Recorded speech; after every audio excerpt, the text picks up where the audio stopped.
As I walk through the wasteland, the wind picks up and the trees start to rustle. I hear something behind me and I turn around. Slowly, I raise my gun. I'm on alert. Whatever's out there, it's watching me. I feel its eyes on me, but I don't see anything. Only the wind. It must have been the wind. I keep moving forward, deeper into this dead planet. The suit's sensors are picking up movement all around me, but I'm not seeing anything. I don't know what's out there, but I know one thing: I'm not alone. Then, out of the corner of my eye, I see it. A shape in the distance. Something big. As it gets closer, I can see that it moves like a human, like us. But it isn't human. It's something else. Something mutated. Something twisted. And as it lunges at me, I fire my weapon, the first of many shots. I don't know how long I was out there, but eventually the bleeding stopped and I made it back to the ship. The natives kept coming, wave after wave, but I held them off. I managed to get inside the ship and seal the outer hull. Bite now. The only thing that's keeping me safe is this suit. Right now, it's my only hope of getting off this dead planet. But as I sit here, I can't help but feel like something's watching me, waiting for me to make a move so it can strike, waiting for me to leave this ship so it can finally end me. Hello, I'm here. I make videos about space. This is part 3 of a series. If you haven't seen parts 1 and 2, go back and watch those first. In part 2, we left off with my ship being destroyed and me barely escaping with my life. The escape pod I was in didn't have much fuel left, and the engines were barely holding together. But somehow we managed to make it to the surface of this planet without crashing. I quickly got to work repairing the escape pod, so I could get out of there. It took several hours, but eventually I had it working just enough to power the life support systems and radio beacon. At this point, I was starting to lose hope that anyone would come to rescue me. I had sent out a distress signal when I left Earth, but that was over a year ago, and I figured that they probably had given up on me by now. Besides, even if they did receive my signal, it would take them years to get there. I was on my own. I donned my Mark 7 armor, powered by the nuclear batteries in my backpack, and set out to explore this new world. It was cold and windy, and the sky was filled with ash and smoke. The gravity was a little less than Earth's gravity, which made walking around feel weird, and the air was filled with the sound of howling winds and falling debris.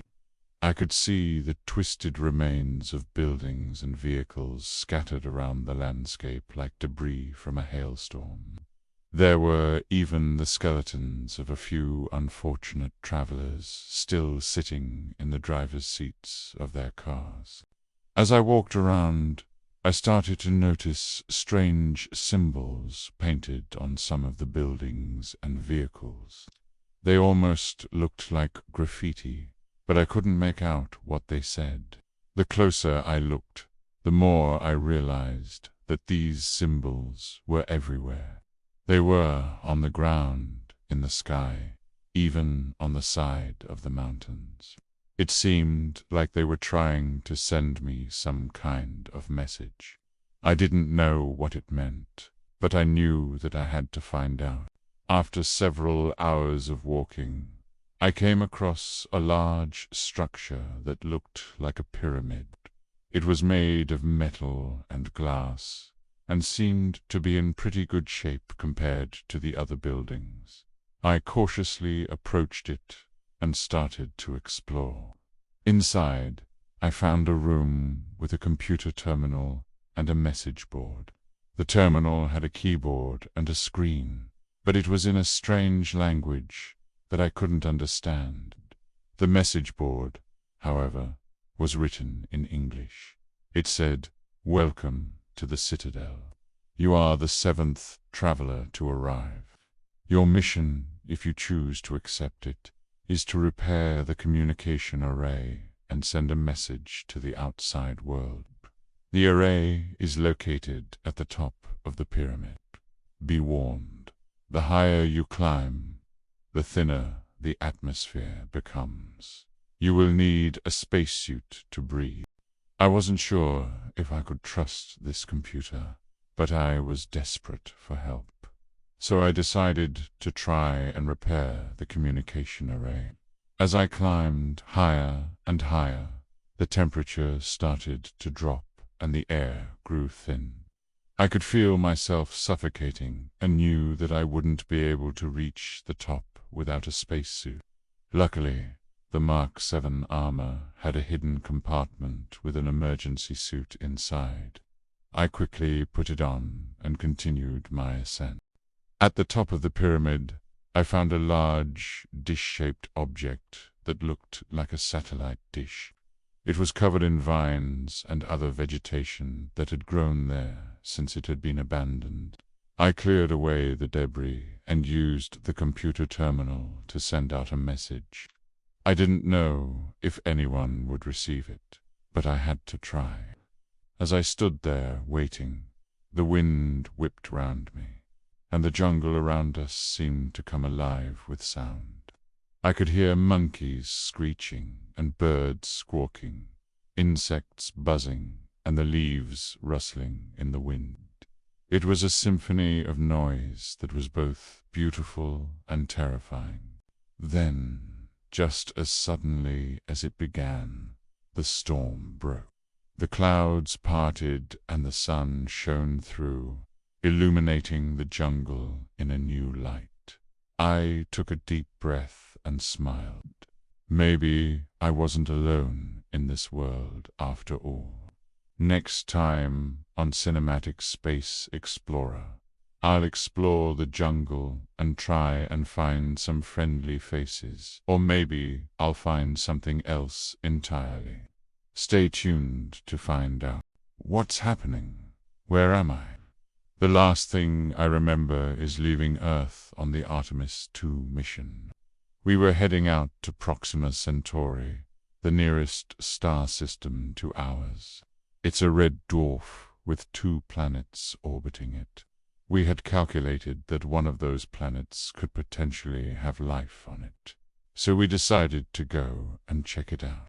I was the only crew member on the ship who volunteered for this mission. I've always been fascinated by space, and I've always wanted to explore beyond our solar system. No one knows what's out there. I mean, literally no one. So when the opportunity came up, I jumped at it. We left Earth on December 21st, 2024. It was a long journey, but we finally arrived at Proxima Centauri in March 2028. We sent back images of the planet. They were beautiful, green, and full of life. I couldn't wait to get out there and explore. But then things started to go wrong. We started to lose communication with Earth. At first it was just static. Then the transmission completely cut out. I tried to contact them back, but my calls went unanswered. I don't know how long I was in space before I finally realized that something was wrong. I tried to turn around and head back home, but it was too late. I was stuck in this planet's system with no way to get home. I landed the ship on the planet, and I started to explore. It was beautiful, but it was also dangerous. There were creatures I had never seen before, some that were friendly and some that were not. I had to use all my resources to stay alive. but I was determined to make the best of my situation. That's why I started making videos. I wanted to document my journey so that if anyone ever found them, they would know what happened to me. I showed the world what I was seeing, and I told them about the planet. I even made friends with some of the locals. They were curious about me, and they wanted to help me. But not everyone was friendly. There were others who didn't want me there.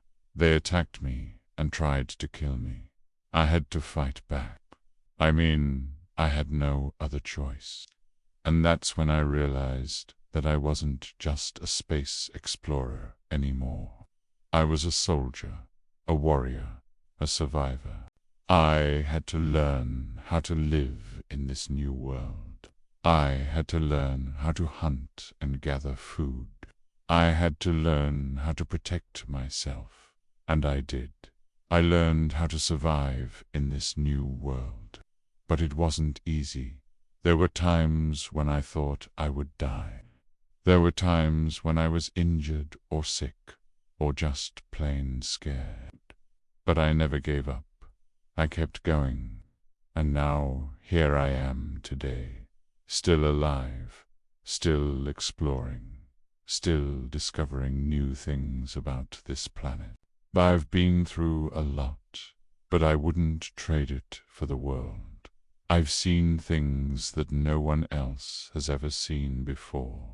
I've experienced things that no one else has ever experienced. And I'm still here to tell the tale.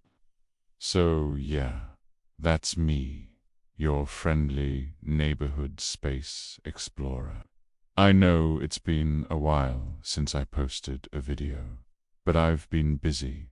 You know how it is. Just trying to survive in this new world can be a bit challenging. Not that you'd believe me anyway. I mean, who would believe the story of a space explorer who crash-landed on an alien planet and somehow managed to survive? Yeah, I didn't think so. But it's true. I'm not sure how it happened. I mean, 1 minute I was flying through space, and the next I was falling through the atmosphere of this planet. The ship's AI is completely fried. It's not gonna happen. I'm not sure how long I was out for, but when I came to, the ship was in pieces and I was lying in a ditch. Somehow my suit was still working, but it's barely holding together. I've been rationing my oxygen and water, but I'm not sure how much longer I have. My supplies are almost gone, and I haven't found any sources of either yet. I need to get out of here, but I'm not sure how. This place is a wreck. I'm not sure if anyone will ever find me, but if they do, I hope they understand. I'm sorry if I scared you. I never meant to. I just wanted to show you what I was seeing and experiencing. If you found this message, it means that I didn't make it. I'm sorry. I wish I could have done more. I wish I could have brought back more evidence of what I saw. But this is all I have left. This is the last video message from the Cinematic Space Explorer. And if you want to see more videos like this, please subscribe. Thank you.